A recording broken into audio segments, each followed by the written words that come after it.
Hi అండి. మనిషి జీవించడానికి కావలసినవి ఏంటంటారు?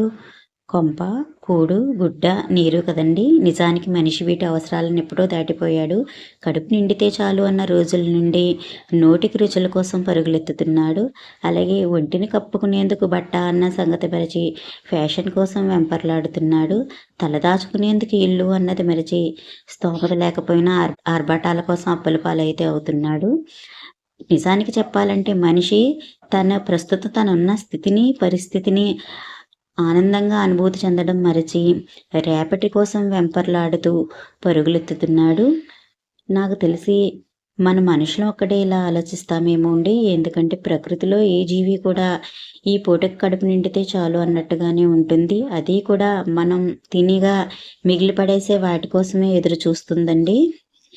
పూర్వం మన ఇళ్లల్లో చూస్తే అండి, పెద్దవాళ్ళు ఎవ్వరు కూడా అన్నం పరబ్రహ్మ స్వరూపం అని తినే వస్తువులను పడేసిందే లేదు. వీధుల్లో ఇళ్ళుండేవి కనుక అండి, మిగిలిన ఆహారాన్ని వీధి వాకట్లో పడేసేవారు. పశుపక్షాదులు తినేవి. అంతెందుకండి, అన్నం వంచిన గంజిని కూడా అండి పశువులు మేపేవారు కనుక వాటికి కుడితిలో పోసేవారు తప్ప ఎప్పుడూ పారబోసిందే లేదు.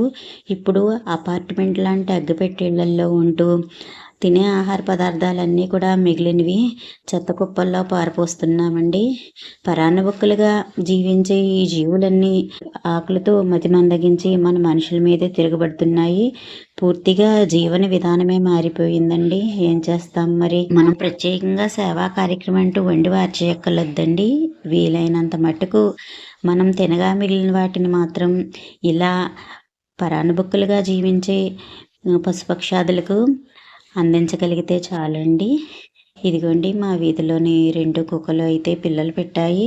వాటికి ఎందుకునో కొంచెం ఒంటిపైన అండి గజ్జిలాగా ఫామ్ అయిపోయింది. ఒళ్ళంతా గజ్జిలా ఫామ్ అయిపోయిందండి. అవి పిల్లలకు అంటుకుంటూనే ఉంటాయేమో అనుకుంటున్నాను.